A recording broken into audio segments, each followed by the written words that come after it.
अब ध्यान से देखना इनवर्ब्स कैसे निकाल लेते हैं। तो मैं कह रहा हूं कि ये जेड कोई कॉम्प्लेक्स नंबर है और मुझे इसका इनवर्ब्स निकालना है। तो इसका इनवर्ब्स क्या होगा, जेड, और यहाँ पर एक ना माइनस में 1 लग जाता है, इसी को इनवर्ब्स कहा जाता है। अब ध्यान से चीज़ों को देखो, अगर मैं इस क्वेश्चन को अब सॉल्व करूँ, जो आपका क्वेश्चन नंबर 11th है, तो इसमें बोल रहा है ना कि 4 - 3 का इनवर्ब्स ज्ञात करें। मैं आपको एक सिंपल सा एक तरीका बताता हूँ इनवर्ब्स निकालने का। तो क्या हो जाएगा, यहाँ पर अगर आप देखोगे, मान लो कि ये कोई कॉम्प्लेक्स नंबर है, 4 - 3 आयोटा कोई हमारा कॉम्प्लेक्स नंबर है, ठीक है। अब मुझे इसका इनवर्स निकालना है। तो इनवर्स मैं कैसे निकाल सकता हूँ, इनवर्स मैं निकालूंगा, मैं इसको सॉल्व कर सकता हूँ 1 में जेड। अब मैं यहाँ पर जेड का वैल्यू पुट करने जा रहा हूँ। तो जेड का वैल्यू आपका कितना है, तो जेड का जो वैल्यू है आपका 4 - 3 आयोटा, ठीक है। अब आपको करना क्या है, हर का परिमेयकरण कर देना है, सिंपल सा। तो कैसे हम कर सकते हैं हर का परिमेयकरण, यहाँ पर 4 और यहाँ पर माइनस है तो प्लस से करते हैं, ये बात आपको पहले से पता है।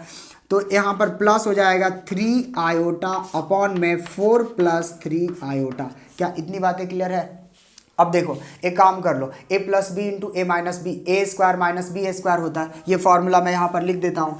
a + b × a - b is equal to होता है a² - b²। अब आपको करना क्या है, एक काम कर लो, यहाँ पर अगर 1 से मल्टीप्लाई करोगे तो कितना आ जाएगा, 4 + 3 आयोटा, और नीचे देख लो a - b और a प्लस बी। तो a - b, a + b, a का स्क्वायर - b का स्क्वायर, मतलब कितना, 4 का स्क्वायर हो जाएगा और -3 आयोटा का स्क्वायर हो जाएगा। क्या इतनी बातें क्लियर है आपका। अच्छा, तो ऊपर हमारा क्या है, ऊपर अगर आप देखोगे तो ऊपर का जो हमारा पार्ट है वो है हमारा 4 + 3 आयोटा, और अपॉन में नीचे का पार्ट हमारा क्या है 16, और यहाँ पर -3 × 9 और आयोटा का स्क्वायर। एक बात और याद रखो, आयोटा का स्क्वायर का मतलब -1 वहाँ पुट कर सकते हैं। तो कितना आ जाएगा, यहाँ पर हमारा आ जाएगा 4 + 3 आयोटा, और अपॉन में यहाँ पर 16 और 9 इंटू, अगर आप आयोटा का स्क्वायर का वैल्यू पुट करने जाओ तो यहाँ पर आपका आ जाएगा -1। अब यहाँ ध्यान से चीज़ों को समझो। तो 4 प्लस यहाँ पर आपका है 3 आयोटा, और अपॉन में 16 और माइनस माइनस कितना आ जाएगा प्लस। तो यार यहाँ पर हाँ माइनस माइनस आ जाएगा प्लस, यानी +9 हो जाएगा। अब आपको क्या करना है, इन दोनों को जोड़ लो। तो कितना आ जाएगा, यहाँ पर अगर आप जोड़ने जाओगे तो 4 प्लस आपका आएगा 3 आयोटा, और नीचे आ जाएगा आपका 25। बस हमारा आंसर हो चुका है। मैं एक बार ना इसको थोड़ा सा चेंज करके लिख देता हूँ। मैं कैसे लिख रहा हूँ, यहाँ पर लिख रहा हूँ ना, तो क्या हो जाएगा यहाँ पर 4/25 प्लस यहाँ पर 3 आयोटा अपॉन में 25, और यही हमारा फाइनल आंसर होगा। अच्छे से एक बार आंसर भी चेक करें और उसके बाद फिर नोट करें। करते हैं इसका अगला पार्ट। अब मैं क्वेश्चन नंबर 12 करने जा रहा हूं। ध्यान से देखना, इसमें भी इनवर्ब्स ही निकालना है। तो इनवर्ब्स निकालने के लिए मैंने अभी आपको बताया, तो क्या करना है आपको, चलो इसको सॉल्व कर लेते हैं। मैं कह रहा हूं कि z बराबर आपका कितना है 5 + 3 आयोटा है। अब मैं क्या कर सकता हूं इसको, तो ध्यान से देखो, मैं कह रहा हूं कि यहां पर इसका जब इनवर्ब्स निकालने जाएंगे तो 1 में कितना आ जाएगा z। तो अभी ध्यान से देखना, इसको हटाओगे ना तो 1 में z आएगा, और z का वैल्यू ये आप पुट कर दो तो कितना आ जाएगा यहाँ पर। अगर आप इसका वैल्यू पुट करोगे तो 1 में √5 प्लस आएगा आपका 3 आयोटा।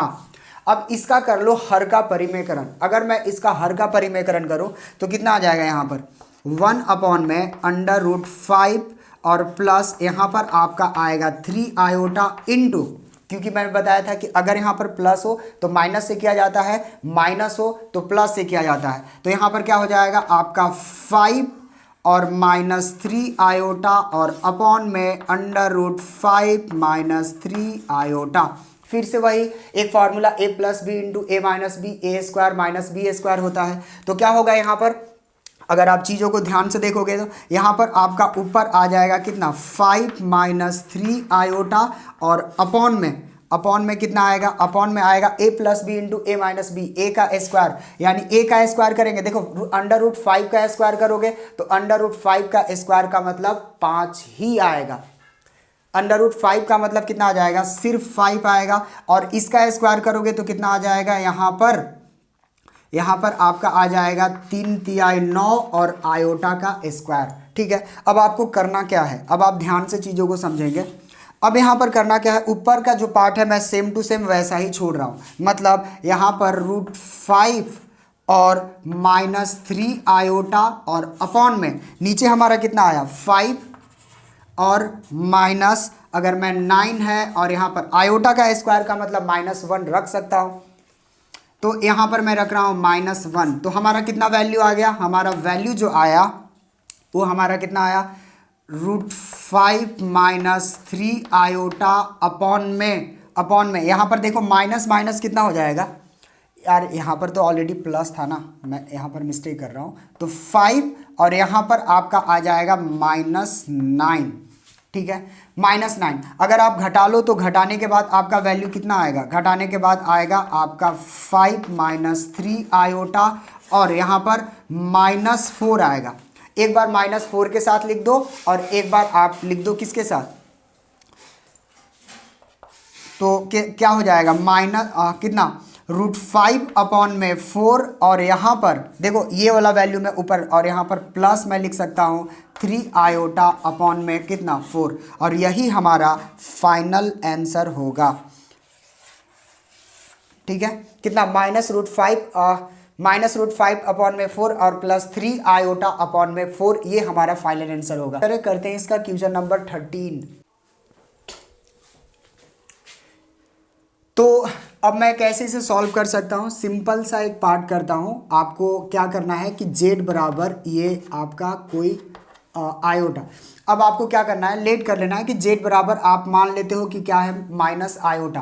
अब जब आपका इन्वर्स निकालना है तो क्या होगा, इन्वर्स अगर आप निकालने जाओगे तो 1 अपॉन में z, और z का वैल्यू आप यहाँ पर कर दो पुट, यानी 1 और यहाँ पर आपका आ जाएगा z का वैल्यू कितना माइनस आयोटा, ये बात याद रखना है, कितना दिया हुआ है माइनस आयोटा। अब इसका कर लो हर का परिमेयकरण, तो जब इसका हर का परिमेयकरण करने जाएंगे तो क्या होगा, हर का परिमेयकरण करेंगे तो यहाँ पर आ जाएगा आयोटा और नीचे भी आ जाएगा आपका आयोटा, इस माइनस को यहीं पर छोड़ दिया हूँ।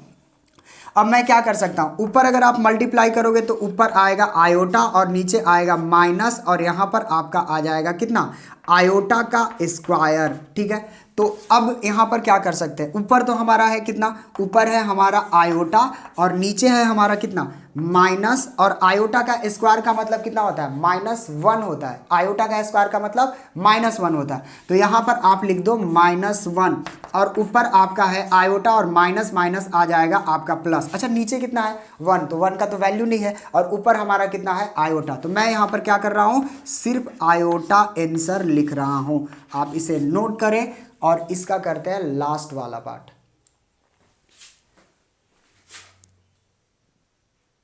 नंबर 14 क्या बोल रहा है, क्वेश्चन नंबर 14 बोल रहा है कि 3 + आयोटा √5 × 3 - आयोटा √5 और अपॉन में √3 + 2 आयोटा माइनस √3 - आयोटा √2। ठीक है, ये क्वेश्चन है आपको।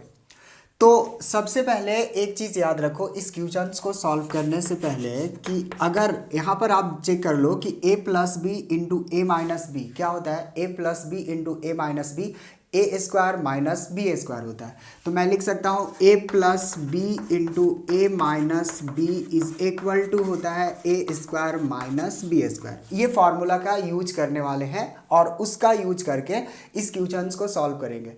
तो चीज़ों को ध्यान से समझना, मैं यहाँ पर ये a है, ये आपका b है, ये a है, ये b है, तो a + b × a - b, a का स्क्वायर यानी √3 का स्क्वायर माइनस √5 आयोटा का स्क्वायर होगा। ठीक है, √3 + √2 आयोटा माइनस √3 - आयोटा √2। ऐसा करो कि इस वाले ब्रैकेट को खोल लो, तो यानी √3 + √2 आयोटा माइनस यहाँ पर √3 हो जाएगा और माइनस माइनस प्लस यहाँ पर √2 आयोटा हो जाएगा। क्या इतनी बातें क्लियर है क्या? अब एक काम कर लो, अगर मैं यहाँ पर देखूँ तो कितना 3 का स्क्वायर का मतलब 9 होता है। यहाँ पर अगर आप √5 का स्क्वायर करोगे तो कितना आएगा 25, और 25 का वर्गमूल फिर से 5 ही आएगा। तो यहाँ पर तो आपका 5 आ जाएगा, और आयोटा का स्क्वायर यहाँ पर ध्यान से देखना, आयोटा का स्क्वायर और अपॉन में यहाँ पर देख लो ये इससे ना कट रहे हैं तो इसको मैंने काट दिया। यहाँ पर √2 आयोटा और यहाँ पर भी है √2 आयोटा, यहाँ पर √2 आयोटा और यहाँ पर भी है √2 आयोटा। तो मैं क्या कर सकता हूँ 2√2 आयोटा लिख सकता हूँ, ठीक है। अच्छा एक काम और करो, आपका 9 है, यहाँ पर आपका 5 है और आयोटा का स्क्वायर का मतलब होता है -1, तो मैं -1 रख दूंगा और यहाँ पर 2√2 आयोटा हो जाएगा, ठीक है। अब मैं क्या कर सकता हूँ, तो ध्यान से देखो, तो यहाँ पर 9 है और माइनस माइनस प्लस आ जाएगा, यहाँ पर 5 अपॉन में कितना आएगा 2√2 आयोटा।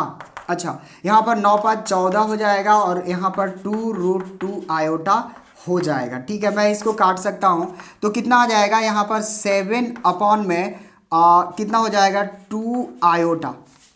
अच्छा उन्होंने कहा है कि a प्लस उन्होंने बोला क्या है, a प्लस आयोटा b के फॉर्म में लिखने के लिए। तो चलो a प्लस आयोटा b के फॉर्म में कैसे लिख सकता हूँ, आयोटा तो है यहाँ पर और यहाँ पर a, तो a का वैल्यू नहीं है तो मैं a का वैल्यू के जगह पर 0 लिख देता हूँ और यहाँ पर आपका 7 अपॉन में √2 आयोटा और यही हमारा फाइनल आंसर होगा। अब यहाँ पर एक्सरसाइज 4.1 या एक्सरसाइज 5.1 बिल्कुल कंप्लीट हो गया है। अगला वीडियो में हम एक्सरसाइज 5.2 को स्टार्ट करेंगे, तो आप इसे नोट करें।